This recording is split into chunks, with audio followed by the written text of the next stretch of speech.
Mas abot kaya at mas masustansyang bigas para sa mga Pinoy. Ito ang target ng Department of Agriculture sa ilulunsad nilang Sulit Rice at Nutri-Rice sa 2025. Ayon kay DA spokesperson Assistant Secretary Arnel de Mesa, mula Enero, ibebenta sa halagang 35 pesos hanggang 36 pesos kada kilo ang sulit rice na 100% broken white rice. Samantalang ibebenta naman sa 36 hanggang 37 pesos kada kilo ang Nutri-Rice na isang variety ng brown rice na mayaman sa fiber, nutrients at minerals.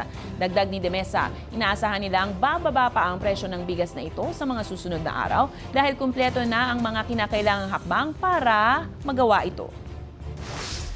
Maganda yung quality. Ang kaibahan lang niya talaga, durog siya. Pero magandang klase siya ng bigas. Ito ay ibebenta ng 35 to 36 pesos. Siguro by January din yan. Yung Nutri-Rice naman, ito yung tinatawag na single pass na bigas natin. Nasa pagitan niya ng well-milled at saka ng brown rice. So makikita natin na medyo, medyo brownish ng konti. Pero nadyan yung maraming fiber, nutrients, minerals. So napaka-healthy nitong ating single pass. Nasa 36 to 37 pesos itong ating Nutri-Rice.